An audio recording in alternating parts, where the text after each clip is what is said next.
Hi friends, welcome to my YouTube channel. ഗോതമ്പ് പൊടി കൊണ്ട് ഒരു പുട്ടുണ്ടാക്കിയാലോ? അതെങ്ങനെയാണ് തയ്യാറാക്കുന്നതെന്ന് നോക്കാം. പോകാം റെസിപ്പിയിലേക്ക്. അതുകൊണ്ട് ഞാൻ ഈ കപ്പിന് 1 കപ്പ് ഗോതമ്പ് പൊടി ഞാൻ എടുത്തിട്ടുണ്ട്. ഇത് അതിനാവശ്യത്തിലുള്ള തേങ്ങ ചിരകിയത്. ഈ ഗോതമ്പ് പൊടി ഒന്ന് നന്നായിട്ടൊന്ന് വറുത്തെടുക്കാമേ. ഇത് ഞാൻ ഇതിലേക്ക് ഇട്ട് കൊടുക്കുകയാണ്. ഇത് ഞാൻ എടുത്തിരിക്കുന്നത് ആശീർവാദിൻ്റെ ആട്ടയാണ്. പൊടി നന്നായിട്ട് വറുത്ത് പുട്ടുണ്ടാക്കിയാൽ അതിന് നല്ല ടേസ്റ്റ് കിട്ടത്തുള്ളൂ. പൊടിയെല്ലാം നന്നായിട്ട് ഞാനൊന്ന് വറുത്തെടുത്തിട്ടുണ്ട്. ഇനി ഇതൊന്ന് തണുക്കാൻ വേണ്ടി മാറ്റി വെക്കാമേ. ഇതിലേക്ക് ഞാൻ ആവശ്യത്തിനുള്ള ഉപ്പും കൂടെ ചേർത്ത് കൊടുക്കുകയാണ്. ഈ പൊടി ഇനി അതൊന്ന് നനച്ചെടുക്കാമേ. അതിനുവേണ്ടി ഞാൻ കുറച്ച് ചൂടുവെള്ളം എടുത്തിട്ടുണ്ട്.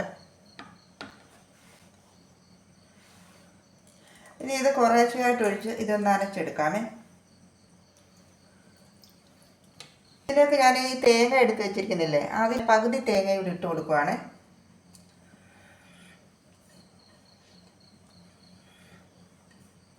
തേങ്ങ ഇതിൽ ചേർക്കുമ്പോൾ കുറച്ചുകൂടെ ടേസ്റ്റ് കിട്ടുവേ പുട്ടിന്.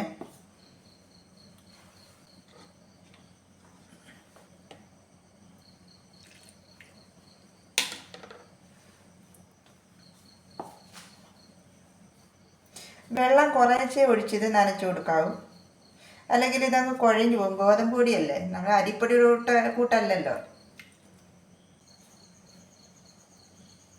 എല്ലാം ഞാനൊന്ന് നനച്ചെടുത്തിട്ടുണ്ട്. ഇനി ഞാൻ ഇതിലേക്ക് ഇട്ട് കൊടുക്കുകയാണ്. കുറച്ച് തേങ്ങ ഇട്ട് കൊടുക്കുകയാണ്.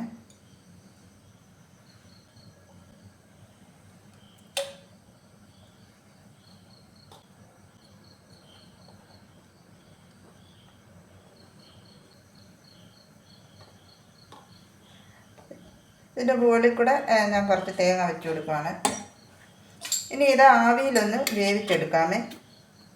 ഇത് ഞാൻ ഈ കുക്കറിൻ്റെ മുകളിലാണ് വെച്ച് കൊടുക്കുന്നത്. കൂടി ആവി വന്നിട്ടുണ്ട്. ഇനി ഇത് വെന്ത് കിട്ടിയിട്ടുണ്ട്. ഞാനിത് ഇതിലേക്ക് മാറ്റുകയാണ്.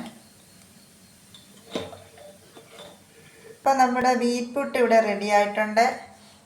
ഇത് നല്ല ടേസ്റ്റാണ്. ഇത് പഞ്ചസാര ഇട്ട് കഴിക്കാനാണ് കൂടുതൽ ടേസ്റ്റ്. ഇത് നല്ല ചൂടോടുകൂടി കഴിക്കണേ. തണുത്ത് കഴിഞ്ഞാൽ പിന്നെ ഇതിൻ്റെ ആ ടേസ്റ്റ് അങ്ങ് പോകും. ഞാനിത് പഞ്ചസാര ഇട്ടാണ് കഴിക്കുന്നത്. അപ്പം നിങ്ങളിതൊന്ന് ഉറപ്പായിട്ടൊന്ന് ട്രൈ ചെയ്ത് നോക്കുക.